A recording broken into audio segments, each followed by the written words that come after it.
On va prendre 3 questions pour commenter. Houda, est-ce que je pourrais te demander de mentionner quelque chose sur les femmes qui veulent créer la paix pour les colonisateurs?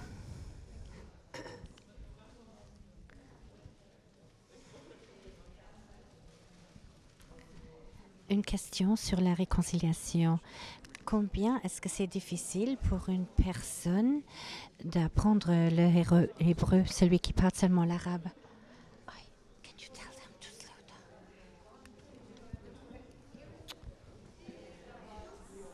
Toi, tu as dit que vous devrez être plus inclusif en concernant les Palestiniens, ceux qui se trouvent en Israël et les autres dans les territoires palestiniens de l'étranger. Le mouvement de solidarité, nous avons des fois le sentiment que les Palestiniens au sein d'Israël ne sont pas concernés par la situation des Palestiniens ailleurs. Et ça, c'est quelque chose dont on devrait en parler. Je ne sais que c'est pas facile. Et la deuxième chose, à part du fait que tu as peut-être des illusions sur notre représentativité dans nos pays démocratiques, parce que je ne pense pas que nos parlements et les autres corps élus représente vraiment nos intérêts et notre volonté. Parce que j'étais un peu choquée d'entendre que toi, tu as appelé la police israélienne pour t'aider contre les criminels palestiniens, si j'avais bien compris ce que tu avais dit. Et bien sûr, Israël ne veut pas intervenir parce qu'ils aiment bien l'idée que vous vous entretuez. Je suppose que ça veut dire moins de Palestiniens, non? À la fin de la journée. Mais est-ce que là, il n'y a pas d'autre solution pour toi? Bien sûr, c'est vrai que tu dis vous avez les mêmes infrastructures et les mêmes droits que les autres citoyens. Mais pour moi qui viens de France avec un gilet jaune et la brutalité des policiers français, et je pense que la police israélienne n'est pas beaucoup plus gentille. C'est très drôle d'entendre dire que tu voudrais avoir de l'aide. Alors, commençons avec la première question, avec les contacts des colons. Moi, personnellement, je ne parle pas aux colons. Ce n'est pas mon devoir et je ne devrais pas le faire non plus. Les personnes qui devraient le faire, et pas seulement les blâmer pour tout, c'est les Israéliens eux-mêmes, parce que les colonisations n'étaient pas créées par les Palestiniens, mais par les Israéliens. Et alors, j'encourage les Israéliens à parler aux colons, oui. Il y avait une question sur la difficulté des Israéliens d'apprendre l'arabe et vice-versa, l'hébreu pour les Palestiniens. Est-ce que c'était ça la question? Je ne suis pas sûre si j'ai bien compris la question, il dit, mais chez nous en Israël, c'est le langage de l'ennemi, l'arabe. Est-ce que toi, tu veux dire quelque chose pour clarifier ta question? Je ne peux pas traduire parce qu'on n'entend rien. Est-ce que les langages sont similaires ou non? Oui, bien sûr. En fait, l'une des tragédies est un résultat de la colonisation, c'est exactement ceci. Au lieu et d'avoir la culture de l'endroit et comprendre que ce sont des langues sœurs en fait. Il y avait beaucoup de Juifs qui ont vécu avant l'immigration zioniste en Palestine. Et bien sûr, ils ont parlé l'arabe. Même ceux qui venaient d'un autre arrière-fond européen. Ils ont commencé à parler l'arabe tout doucement, ils l'ont aimé. Et donc le lien entre les langues existait vraiment et c'était vraiment détruit par Israël et les Arabes. La langue arabe est seulement perçue comme la langue de l'ennemi et on essaye de convaincre les jeunes Israéliens d'apprendre l'arabe.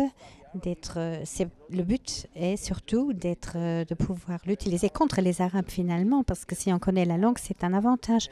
Et plus de 90% qui parlent l'arabe de façon très bien, c'est parce qu'ils travaillent pour le service secret de l'armée. Et ça, c'est une tragédie, vraiment. Une question sur les Palestiniens au sein d'Israël.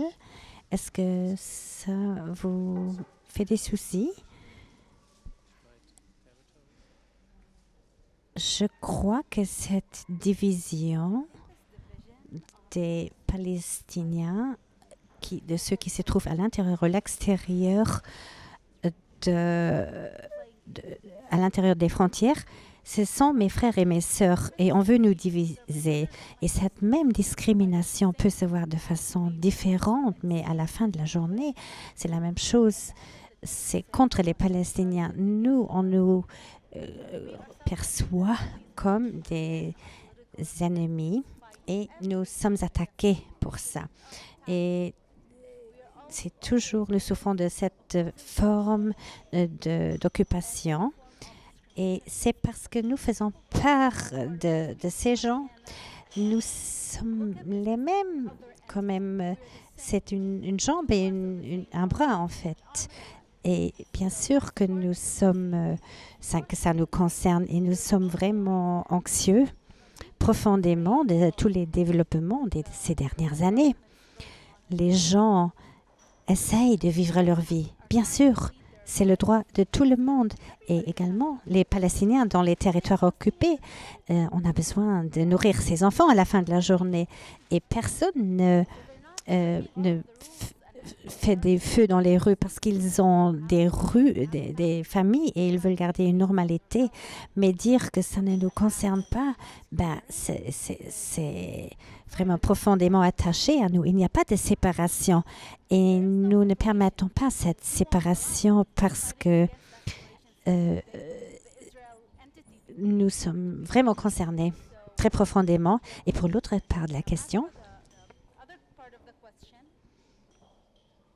pardon, il n'y a pas de micro, donc je ne peux pas traduire parce que je suis à l'extérieur.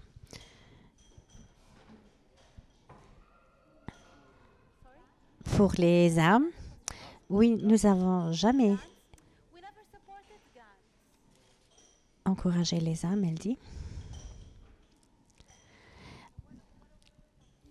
Alors, que devons-nous faire? De rester hors jeu et ne pas prendre part à des décisions politiques et laisser les Israéliens décider pour nous. Non, ça ne va pas se passer comme ça. Est-ce que ça veut dire de devoir collaborer avec quelqu'un avec lequel nous ne voulons pas collaborer? Les Netanyahou et les colons qui veulent nous contrôler, nous ne faisons pas du suicide. Nous ne voulons pas que nos frères et sœurs soient tout simplement tués parce que la politique, c'est un jeu et il faut jouer ce jeu. Et pour la question concernant la police, on nous dit qu'on nous tue parce que nous ne voulons pas que la police nous aide. Non. Vous ne voulez pas nous aider, la situation vous profite et maintenant nous disons que vous êtes du bluff. Donnez-nous les budgets et l'argent dont on a besoin pour aller contre ce phénomène comme réponse à ce que le ministre de l'Intérieur suggère, c'est d'avoir un contrôle aux frontières et dans les villes également, de contrôler les foules. C'est donc très clair. Comme toi, si vous voulez les mêmes droits, alors pourquoi voulez-vous des renforcements aux frontières? Nous n'avons pas besoin de nous apporter des choses. Et financer les systèmes d'éducation et les autres gens, pourquoi est-ce qu'il faut vraiment importer des gens qui vont contrôler les autres? C'est ça du bluff. Et c'était le cas dès le départ. Et puis, il y avait une dernière question qui disait, est-ce que vous avez trop d'illusions sur la possibilité et la position de l'Occident et le pouvoir et la capacité des NGO, des sociétés civiles de l'Occident? Moi, je n'attends pas le sauveur, le personne qui viennent tout sauver de l'extérieur. Naturellement, pression externe, ça peut aider, bien sûr, comme BDS. Mais nous devons regarder autour de nous. Nous voyons que les gouvernements de l'Occident deviennent de plus en plus à droite, sont de moins en moins intéressés pour le conflit israéli-palestinien. Ils sont en train de s'occuper de leurs problèmes intérieurs et l'importance augmentée de droite est de plus en plus alarmant. Je dois dire que je n'ai pas beaucoup d'espoir pour l'intervention de l'extérieur. On doit le faire nous-mêmes. C'était moi qui a proposé cette solution, pas pour nous aider. J'ai dit qu'en lieu d'abandonner toute politique, l'Occident pourrait intervenir. Si vous êtes tellement en désespoir que vous abandonnez la question, nous sommes désolés, mais Gideon Levy nous a dit au début que le changement ne viendra pas de l'intérieur. Est-ce que je pourrais faire un commentaire brièvement, si vous voulez, Ethan? Oui, je voudrais revenir à quelque chose qui a été dit. Et nous n'avons pas encore discuté ça. Ce que vous avez dit à Nesrine, et ça, c'était une question pendant les élections.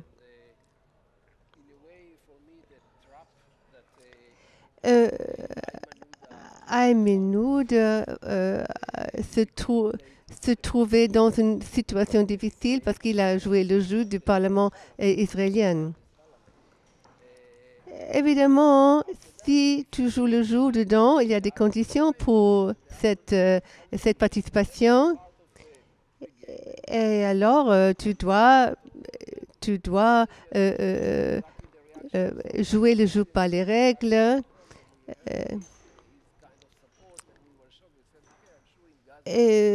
Absolument. C'est pas sûr que tout le monde est content.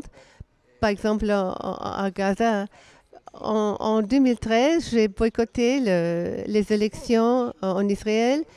Je crois que nous devons travailler de l'intérieur contre le gouvernement, comme dans les mouvements de base, pas en tant que participants au Parlement. On peut participer dans la politique, mais pas comme membre du Parlement. Une fois que vous êtes membre du Parlement, vous faites partie de cette situation extrêmement négative.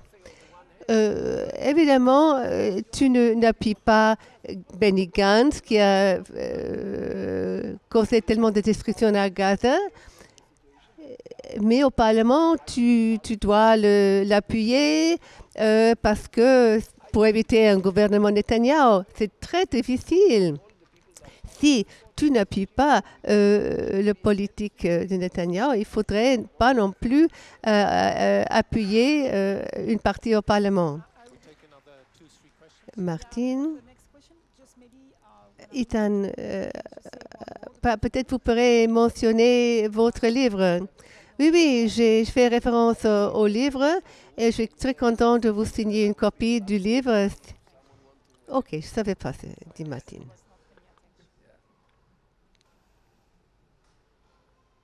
Question du public.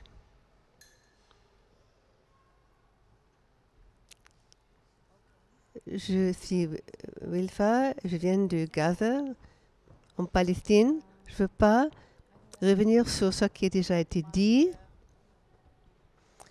Je vous remercie de mon cœur. J'ai pensé, avant que je continue à entendre, ici à Luxembourg, depuis que je suis suivie, qu'il y a un conflit entre Israël et la Palestine. C'est très rare d'entendre qu'il y a des personnes qui parlent de la réalité et sont fortes et courageuses en traitant cette réalité. C'est très important de voir et d'appuyer le mouvement des sociétés civiles. Mais je continue aussi à croire que le mouvement politique est important. Imaginez une fois que demain, une armée décide d'attaquer Gaza. Est-ce que quelqu'un pourrait l'éviter? Non. Ça, c'est ma propre expérience. Et ma question, c'est quelle sorte d'action politique peut être entreprise pour terminer la violence? Bien sûr, on ne peut pas terminer l'occupation, parce que cela semble impossible. On a dit ici aujourd'hui que l'occupation était la mesure et l'idée depuis toujours. Mais comment est-ce qu'on peut mettre fin à la violence? Ça, c'est ma question.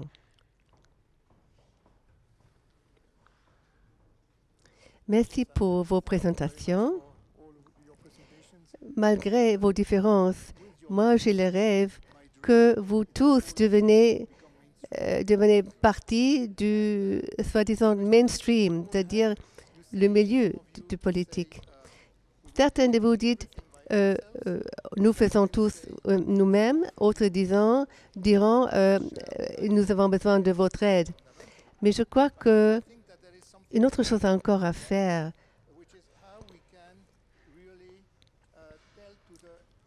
comment est-ce que nous pouvons dire aux Israéliens qu'ils sont responsables pour ce qui se passe? Comment est-ce qu'on peut faire transmettre ce message? Il y a bien sûr BDS, mais qu'est-ce qu'on pourrait encore inventer de rendre l'opinion publique israélienne plus ouverte à ces questions? Troisième question. Ma question est plus ou moins la même.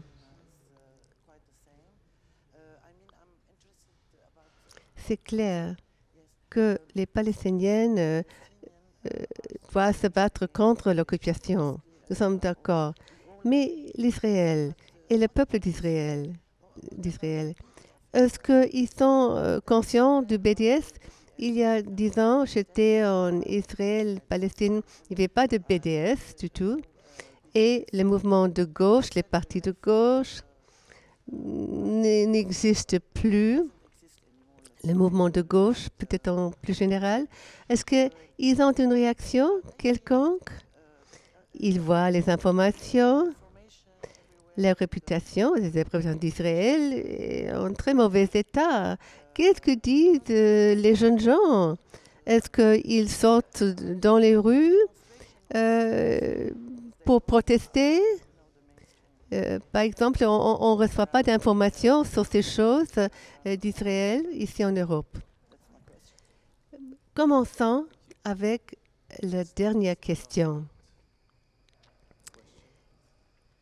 Quelle est la position ou la situation de gauche des Palestiniens de gauche? BDS.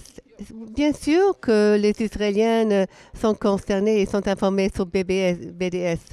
Nous accueillons constamment, on nous dit constamment sur ce combat entrepris par le gouvernement israélien contre le BDS.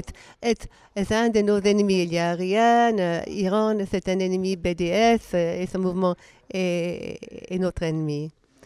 Mais la plupart des Israéliens ne comprennent pas pourquoi il y a ces choses. Guidon en a parlé de façon extrêmement très positive dans le sens que nous sommes les victimes ultimes. Nous nous voyons comme victimes. De quoi est-ce que nous avons besoin? Une des choses, quand je viens ici en Europe et j'entends ces discussions, qu'il y a une différence dans la compréhension de la situation. Aussi longtemps que nous regardons le problème comme l'occupation, et là on parle de l'occupation depuis 1967, mais finalement l'occupation commence au moins en 1948. Même avant cela. Mais le plus grand déplacement des gens, ça commence en 1948. Parce que c'était là où les maisons des Palestiniens étaient prises par les colons. Parce qu'aujourd'hui, les colons dans l'histoire de Jordanie n'habitent pas dans des maisons de Palestiniennes. Tandis qu'en 1948, il y avait des villages entiers qui ont été pris de pouvoir.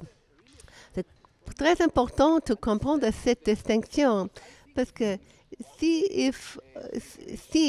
un jour où on arrive à une résolution de deux États, cela voudra dire qu'on a accepté le zionisme qui a commencé en 1948.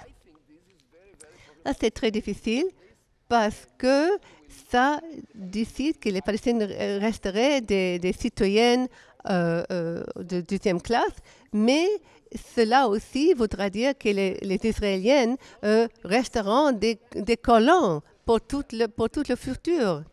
En Tel Aviv, nous avons 8 villages palestiniens. La colonisation a commencé en Tel Aviv. Et on a un deuxième niveau de cette colonisation quand nous déplaçons des Mizrahi juifs de des maisons, ils sont déplacés pour peur que les Palestiniens reviennent dans leur maison originale. C'est vraiment une situation extrêmement compliquée et nous avons besoin d'une autre, complètement différente vision pour le futur. Harud. Je ne peux pas appuyer le mouvement BDS de façon quelconque. Je suis une personne sans État. Ça a été criminalisé. Et moi, je pourrais être mise en prison pour appuyer BDS. Le plus que peut vous arriver, vous, comme Européenne, que on vous pose des questions un peu dures à l'aéroport et puis éventuellement vous renvoyer. Mais moi, je ne peux pas parce que ça menace ma propre sécurité, vu ma situation. L'autre question, c'est qu'il y a un mouvement en Palestine contre la normalisation. C'est un peu un mouvement sœur à BDS. c'est trop me demander et je ne peux pas donner aucun commentaire sur le BDS. Mais peut-être quelque chose sur la fin de la violence.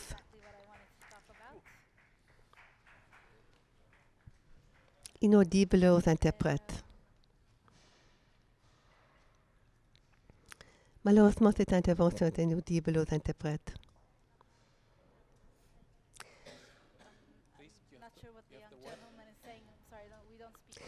Je ne suis pas sûre de ce qu'il a dit parce que je ne parle pas le français. La fin de la violence. Le cause le plus important dans notre vie est de mettre fin à la violence du peuple de Gaza. Ce sont les plus grandes victimes de la violence.